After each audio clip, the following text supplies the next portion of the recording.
graças a Deus por mais esse estudo da palavra do Senhor que nos traz esperança e por cada irmão, porque juntos podemos caminhar com Jesus. Colossenses capítulo 3, no verso 10, continuamos. E vos vestistes do novo, que se renova para conhecimento, segundo a imagem daquele que o criou. Em nosso estudo, desde o verso 5, chegando agora no verso 10, estamos vendo que o apóstolo Paulo faz um apelo a uma nova conduta daquele que crê, daquele que é convertido, nascido de novo. Isso nos faz lembrar, talvez, daqueles programas televisivos da televisão, onde tem o antes e o depois, onde há uma transformação com maquilagem, com novas roupas, novo penteado. São daquelas pessoas simples que são filmadas antes, com uma roupa maltrapilha, uma camiseta simples, sem nenhuma maquiagem, pintura, nenhum cabelo arrumado. Mas depois há uma transformação. Camisa nova, um novo penteado, até dente coloca se a pessoa não tem dente. E aquilo fica impressionante, parece outra pessoa. Isso chama atenção para nós também, talvez numa ilustração, numa aplicação daquilo que o apóstolo Paulo está querendo nos ensinar no verso 10 de Colossenses 3. Quando nos convertemos, algo semelhante acontece na nossa vida. E o curioso é que muitas pessoas, quando se entregam a Jesus Cristo, começam a ler e a estudar as Escrituras, a aplicar no seu coração a transformação que o Espírito de Deus faz. O seu linguajar muda, a sua postura muda, o seu ânimo é outro, a sua expectativa de vida é renovada. Parece outra pessoa, não mais aquela deprimida, aquela pessoa sem nenhum ânimo, sem nenhuma visão de vida. Agora é uma nova criatura. Ficam até diferentes, mais bonitas. Aqui o texto, o apóstolo Paulo convoca todos os cristãos a assumir uma nova conduta na vida cristã, no dia a dia, colocar em prática a sua fé. Nós lemos ainda que a primeira coisa que o apóstolo ensina é tirar, despir-se do velho homem. Vimos isso no verso 9. Despir-se, arrancar, limpar-se. E isso que aconteceu. Os antigos hábitos, antes da nossa conversão, antes do nosso compromisso com o Senhor Jesus Cristo, antes de temer a Deus e as consequências, agora são largados, deixados, e nos vestimos novamente. Porém, algumas pessoas vão dizer assim: mas eu às vezes caio novamente. Nos faz lembrar a parábola do semeador, em Mateus capítulo 13. E é bom nós começarmos a investigar o nosso coração, se ainda estamos com desejos e sendo tentados a voltar à velha vida. Será que a palavra de Deus, a semente, tem caído num coração bom, um coração frutuoso? Ou será que estamos no meio das pedras, de espinho, preocupações com a vida, na empolgação do momento ou à beira do caminho? É bom analisarmos isto. No segundo livro da Bíblia, Êxodo, quando Moisés tira o povo do Egito, no capítulo 16, há um momento que chama-nos a atenção, quando o povo tem saudades da velha vida, do Egito antigo. Êxodo 16, no verso 3, e os filhos de Israel disseram: quem dera tivéssemos morrido por mão do Senhor na terra do Egito, quando estávamos sentados junto às panelas de carnes, quando comíamos pão de fartar. Por que nos tende trazido a este deserto, para matar de fome toda esta multidão? E o povo continuava a murmurar. Muitas vezes Deus faz uma salvação grandiosa na nossa vida, mas nós queremos ainda voltar aos velhos hábitos.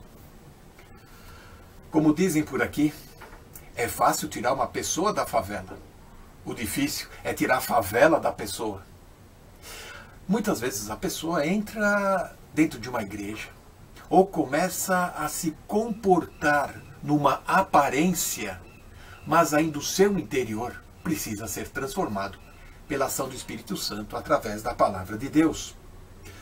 Tomemos, pois, cuidado, pois Romanos 6:23 diz exatamente que o pecado, além de envelhecer e empobrecer, ele apodrece a cada um de nós. Não podemos voltar ao velho hábito, porque o salário do pecado é a morte, mas o dom gratuito de Deus é a vida eterna, por Cristo Jesus, nosso Senhor. Antes todos nós andávamos no mundo, de qualquer maneira, mas agora o nosso dever é de se desfazer destes velhos hábitos. Como? Com a ajuda da palavra de Deus, do Espírito Santo que agora habita em nós. E não é por os nossos méritos, força de vontade ou alguma disciplina ascética, que Paulo já no capítulo 2 já contestou. Falando em Paulo, Gálatas 2, no verso 20, vai mostrar exatamente que o velho homem, que já estudamos no estudo passado, foi morto com Cristo Jesus lá na cruz do Calvário. Portanto, já estou crucificado com Cristo e vivo, não mais eu, mas Cristo vive em mim. E a vida que eu levo agora, vivo-a pela fé no Filho de Deus, o qual me amou e se entregou por mim.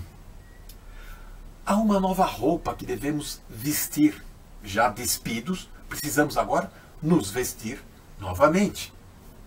O cristão já se despiu e agora ele precisa novamente ter uma postura, uma vestimenta digna. O verso 10 de Colossenses 3 traz dois verbos agora que eu preciso destacar para a nossa compreensão.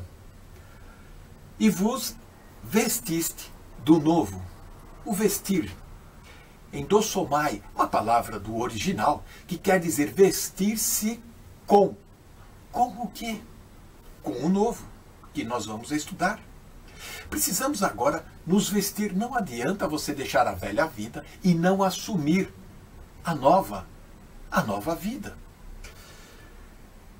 Em Lucas 24, no verso 49, o Senhor Jesus prometeu para os discípulos ficar em Jerusalém até que do alto pudessem ser revestidos do poder do Espírito Santo. Aqui está a palavra. Vocês não podem ir à guerra, vocês não podem sair a evangelizar antes de ser revestido com o poder do Espírito Santo.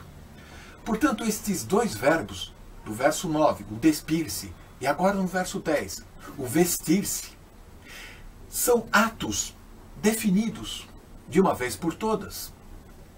Primeiro foi limpar e agora o vestir-se com, que é o sentido original do texto. Isso, na verdade, na prática, quer dizer ao crer.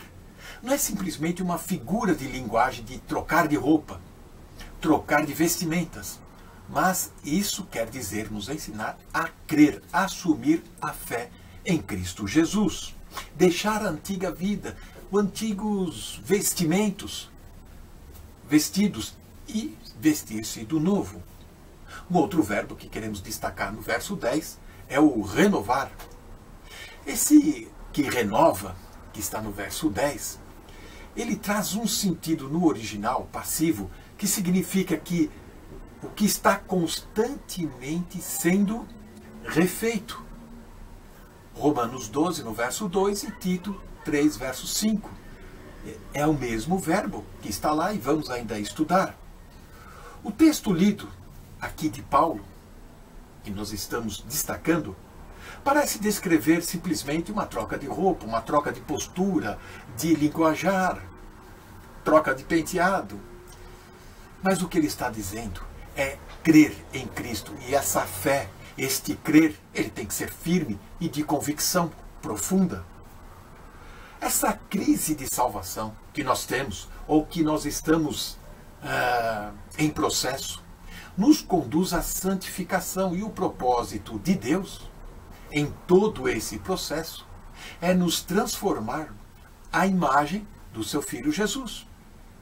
Romanos 8, lá no verso 29, porque os que dantes conheceu também os predestinou, para serem conforme a imagem do seu Filho, a fim de que ele seja o primogênito entre muitos irmãos. Esta conformidade significa caráter, significa uma mudança interior, espiritual, que o texto está querendo nos ensinar e mostrar. A primeira carta de João, no capítulo 3, verso 1 a 3, tem esse sentido e essa informação para nós. Vede quão grande amor nos tem concedido o Pai, que fôssemos chamados filhos de Deus. Por isso o mundo não nos conhece, porque não o conheceu a Ele. Amados, agora somos filhos de Deus e ainda não é manifestado o que havemos de ser. Mas sabemos que quando Ele se manifestar, quando Jesus voltar, seremos semelhantes a Ele. Porque assim como Ele é, o veremos. E qualquer que nele tem essa esperança, purifica-se a si mesmo, como também Ele é puro. Esta é a exortação. Se fosse possível ver a nossa condição, a nossa vestimenta, iríamos entender a figura que Paulo está aplicando aqui. A urgência de termos uma transformação, uma mudança e principalmente permitir a ação do Espírito Santo na nossa vida. Isso de forma literal. Mas podemos imaginar do mesmo modo quando queremos nos apresentar a alguma autoridade ou ir a algum evento de importância. Não gostamos de colocar uma roupa bonita, nova, tomarmos banho.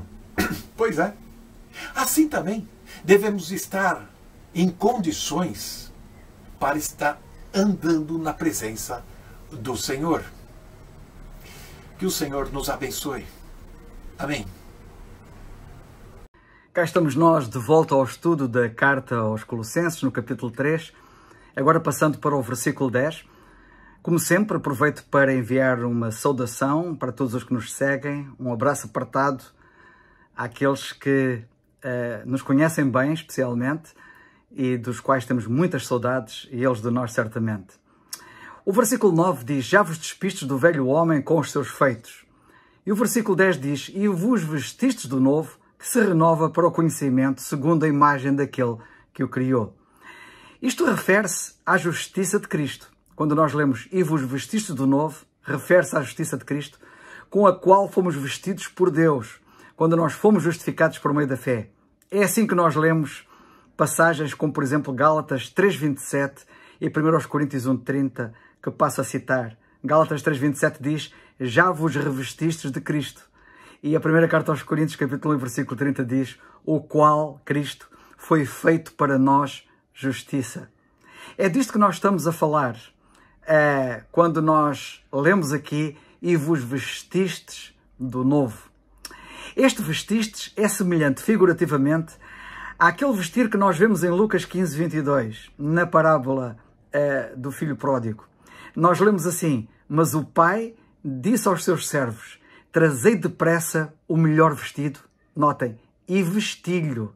Cá temos este ato de vestir, que neste caso, figurativamente, é Deus que veste o pobre pecador que se reconcilia com ele. Este ato é figurativo da nossa posição em Cristo. Nós fomos vestidos por outrem. Naquele caso, foi o pai do pródigo que tomou a provisão para que o vestissem. Não foi ele que se vestiu a si próprio. Nós, portanto, fomos vestidos por outrem, assim como fomos também lavados por outrem que não por nós próprios. E fomos purificados por outrem que não por nós próprios. A lavagem da nossa purificação, por exemplo, diz Paulo a Tito, foi feita pelo Espírito Santo. Ele chama-lhe a lavagem da regeneração e renovação do Espírito Santo. Lemos isto em Tito 3:5. Nós temos uma ilustração disto tudo, tanto da lavagem como do vestuário, do vestir, na consagração de Arão e dos seus filhos ao sacerdócio. E temos ali, no livro de Êxodo, no capítulo 29, de facto uma excelente ilustração. nós lemos que o trem os lavou e os vestiu. Aliás, naquele caso, nós vemos que foi Moisés que os lavou e os vestiu. Não foram eles que se lavaram a si próprios, nem foram eles que se vestiram a si próprios. Isto só aconteceu uma vez, exatamente como nós, na nossa experiência. Nós também fomos vestidos uma única vez por outrem e também fomos lavados por outrem uma única vez para nunca mais se repetir. No entanto, na experiência deles, como na nossa, eles deveriam repetir isto diversas vezes. Isto fala da parte prática. Depois de Moisés os ter lavado e vestido, dali para a frente no futuro, teriam que ser eles, e isto fala-nos da nossa experiência prática, não da nossa posição, teriam que ser eles a lavarem-se a si mesmos, e o faziam diariamente, quando iam ministrar, e a vestirem-se naturalmente, porque eles tinham que se vestir todos os dias. Nós lemos, portanto, acerca disto em Êxodo, no capítulo 29, versículos 4 e 5. Muito bem. É assim que nós lemos, depois de termos sido lavados uma vez, lemos assim: purifiquemo-nos de toda a imundícia da carne e do espírito, aperfeiçoando a santificação no temor de Deus. Lemos na segunda carta aos Coríntios, capítulo 7, versículo 1. De facto, tendo sido purificados, nós agora lemos que nos devemos purificar permanentemente, diz Paulo aos Coríntios, na segunda carta, capítulo 7, versículo 1. E lemos que nos devemos também revestir. Já fomos vestidos, mas agora nos devemos revestir depois de havermos sido vestidos. E por isso nós lemos em Romanos, no capítulo 13, versículo 14, e isto fala-nos do aspecto prático. Uma coisa é a nossa posição, outra coisa é a nossa condição, a nossa prática, a nossa experiência. Mas revestivos do Senhor Jesus Cristo. Já estamos vestidos de Cristo, mas agora diz, revestivos do Senhor Jesus Cristo e não tenhais cuidado da carne em suas concupiscências. Romanos 13, 14. É curioso que ao termos este cuidado de nos revestirmos do Senhor Jesus Cristo, que nós podemos vencer a carne com as suas concupiscências. Não teremos cuidado da carne e dos seus desejos fortes se de facto tivermos este cuidado de nos revestirmos de Cristo.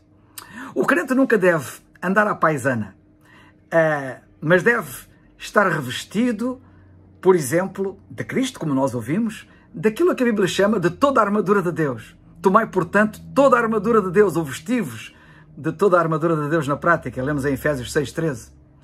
Alguns turistas, ali algures, que vagueavam pelos terrenos de um famoso castelo na Europa, num dia muito soalheiro, e encontraram um velho vestido de uma forma muito andrajosa, muito pobre, com roupas muito surradas. E pensaram eles que se tratava de um dos jardineiros. E perguntaram-lhe, olha, desculpe, o Duque está no palácio? E a resposta da pessoa a quem dirigiram a palavra foi a seguinte: estás a falar com ele? O Duque sou eu. Só que ele não estava vestido em conformidade com a sua posição. E no que diz respeito ao uniforme cristão, o soldado cristão nunca deve andar à paisana, porque senão é muito complicado. Devemos estar vestidos em conformidade com a nossa posição em Cristo, com o uniforme de Cristo. Que Deus nos ajude, de facto, a revestirmos-nos, como lemos nas Escrituras. Conta-se a história da profunda conversão que aconteceu a um velho que tinha muito má fama, muito má reputação.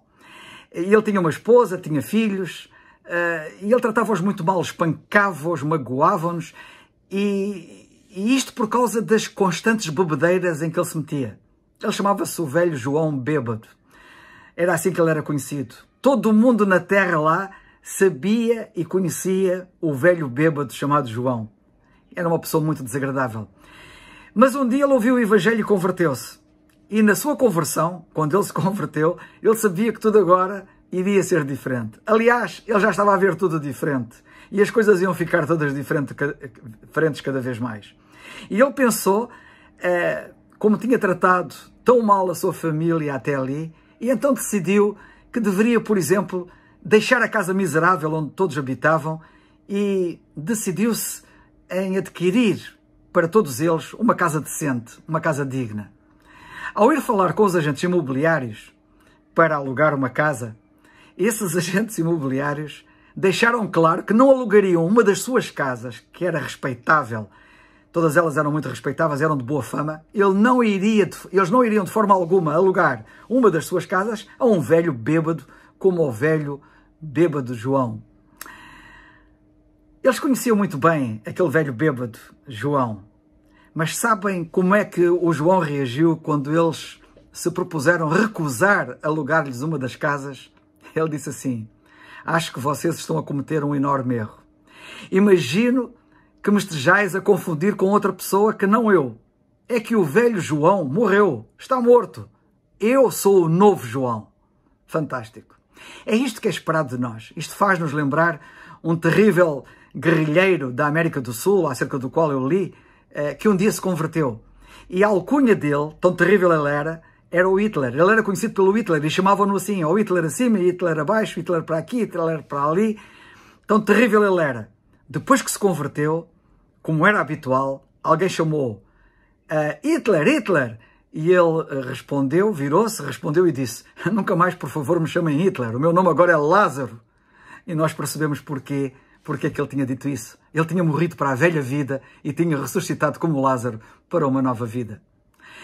Quando me levanto de manhã, visto as minhas roupas, e tu também. E com isso nós pretendemos que elas nos acompanhem fazendo parte de nós próprios todo dia. Elas vão connosco a todo lado. Onde nós vamos, elas estão sempre connosco e estão sempre connosco naquilo que nós fazemos. Elas cobrem-me, tornam-me apresentável aos outros. É esse o objetivo das roupas. Do mesmo modo, o apóstolo diz-nos: reveste-te do Senhor Jesus Cristo e não terás cuidado da carne em suas concupiscências. Quando te levantares de manhã, é isto que nós devemos fazer. Tu e eu. Ao levantar-te de manhã, deves-te revestir de Cristo. Deves fazer dele parte da tua vida ao longo do dia. Deves fazer com que ele te acompanhe sempre, como a roupa. Deves levá-lo sempre contigo, para todo o lado que tu vás, e deves deixar que ele haja através de ti em tudo o que fizeres. A nossa vida deve ser vivida em Cristo. É que quando nós nos vestimos de manhã na nossa roupa, nós usamos-la normalmente ao longo de todo o dia, sempre com a mesma. É assim que nós devemos fazer ao revestirmos de Cristo. Devemos, de facto, trazê-lo permanentemente connosco. Quando parecemos bem ao vestir-nos de manhã, olhamos para o espelho, depois de nos termos vestido e nos parecemos bem, nós saímos de casa com mais confiança, com mais energia. Como diz o apóstolo mais à frente, e nós vamos lá chegar, vistamo-nos de entranhas de misericórdia, porque o vestir de Cristo é isto, é vestir-nos de entranhas de misericórdia, de benignidade, de humildade, de mansidão, de longanimidade. Ao fazermos isto, estamos a revestir de Cristo, como lemos no versículo 12, e de caridade, como lemos no versículo 14. Podemos então ser gregos, judeus, bárbaros, citas, servos livres, mas vestimos-nos todos de igual modo. Temos, de facto, um uniforme comum, Cristo. Isto nós lemos mais à frente, um pouco, logo a seguir ao nosso versículo em que nós nos encontramos, os gregos, os judeus, os bárbaros, citas, servos livres. Os gregos tinham duas palavras diferentes para a palavra novo. Eles tinham a palavra neos, que é traduzida por novo, e tinham a palavra kainos, que também é traduzida por novo. Mas ambas as palavras significam coisas ligeiramente diferentes. É aquilo que nós temos em Colossenses 3.10. Em Colossenses 3.10 nós temos a palavra neos, que significa novo, novo no tempo. De facto, temos agora um tempo novo. Aconteceu alguma coisa de facto de novo. É o que temos no versículo 10. Vos vestistes do novo. O vinho novo que nós lemos em Mateus capítulo 9, versículo 17, quando a Bíblia fala desse vinho novo, em contraste com o velho vinho, é de facto isto que nós temos, novo no tempo, um novo vinho. A palavra kainos significa novo, mas em qualidade.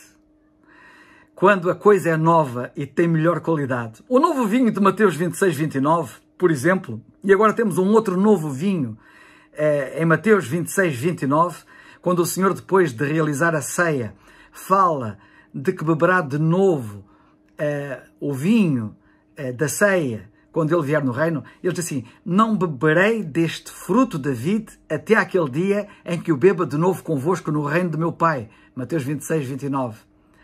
Isto fala-nos de prática, significa novo em qualidade. O Senhor Jesus Cristo está a mostrar, na prática, que cada vez que realizava a ceia do Senhor, era sempre para melhor. Ele já tinha participado nela, e quando ele de novo participasse na ceia, que será quando ele vier no reino, o novo dele, o novo é kainos, quer dizer, com qualidade. Os coríntios reuniam-se para pior e não para melhor, e nós devemos nos reunir sempre para melhor, sempre com mais qualidade. Quando nos reunimos com o Senhor, é sempre mesmo para melhor. Note-se que quando ele voltasse a beber vinho com eles, este seria novo em qualidade. E nós também devemos todos os dias ser novos em qualidade, porque a nossa experiência é diferente da nossa posição. Nós estamos perfeitos em Cristo na nossa posição. Na prática, nós temos que nos ir revestindo de Cristo, indo-nos revestir, devemos revestir-nos, ou indo-nos, devemos proceder no nosso revestimento progressivamente com as qualidades que caracterizam o Senhor Jesus Cristo. Efésios 4:24. Vos revistais do novo homem, diz Paulo aos Efésios no capítulo 4 e versículo 24. E aqui nós temos a parte prática, e a palavra novo é kainos. Ou seja, nós devemos nos revestir sempre com mais qualidade. Temos aqui o aspecto prático, devemos ser renovados em qualidade, sempre com melhor qualidade. O crente colocou de uma vez por todas o novo homem, Neos. E como consequência, ele está a ser renovado, kainos, é uma mudança na qualidade, pois ele está a tornar-se como Jesus Cristo, cada dia mais, cada dia melhor. O novo homem é Jesus Cristo, o último Adão, segundo lemos em 1 Coríntios 15:45, o cabeça da nova criação. E esta palavra criação é novo em qualidade, é kainos. Ora, nós devemos, de facto, ter cada vez mais qualidade. Novo, melhor, é o que o Senhor nos dá quando na nossa experiência nós procedemos como devemos proceder. Há um piloto missionário chamado Bernie May, e ele escreveu um dia: uma das lições mais difíceis de ensinar aos novos pilotos sobre a aterragem em pistas curtas, que é o que os pilotos missionários fazem no meio das selvas, quando vão apoiar os missionários que estão no terreno, diz ele, uma das lições mais difíceis de ensinar aos novos pilotos sobre a aterragem em pistas curtas, e que são muito perigosas, é manter os olhos na parte boa da pista e não no perigo que circunda a pista. A tendência natural, diz ele, é o piloto concentrar-se nos obstáculos que rodeiam a pista, no perigo que espreita, nas coisas que ele tenta evitar tocar. A experiência tem ensinado, diz ele, que um piloto que fica de olho no perigo, mais cedo ou mais tarde, atinge o chamado ponto morto e tem um acidente. Isto faz-nos pensar num princípio espiritual na Bíblia muito importante. Em vez de nós nos concentrarmos nos pecados que queremos evitar e dos quais Paulo está aqui a falar, somos instruídos a focar-nos nas coisas positivas que Cristo deseja para nós. Paulo disse aos cristãos, aqui em Colossos, logo no início deste capítulo, pensai nas coisas que são de cima, ou seja, concentrai-vos nas coisas que são de cima e não nas que são da terra. Devemos, portanto, descartar as velhas formas de nós pensarmos e procedermos e agirmos em conformidade com a nossa nova vida que temos em Cristo e adotar as novas formas de viver que nós temos em Colossenses capítulo 3, versículos 10, 11, 12, 13, 14, 15, 16, 17. Bernie May resume, dizendo que os pilotos experientes concentram a sua atenção solidamente na pista que desejam fazer seguir o avião, mantendo os riscos apenas na visão periférica. Quando Cristo e os seus interesses são o foco das nossas vidas, a atração da vida antiga permanece no canto dos nossos olhos, na nossa visão periférica, enquanto pretendemos aterrar diretamente no centro da vontade de Deus. Para meditarmos quais são os perigos que às vezes desviam a tua atenção do Senhor Jesus Cristo. Que ações práticas positivas tens tomado que honram a Deus e que te põem a concentrar naquilo que tens que fazer. Aqueles que fixam os olhos no céu não serão distraídos pelas coisas da terra. Que o Senhor nos abençoe e nos ajude a termos mais e melhor qualidade. Amém.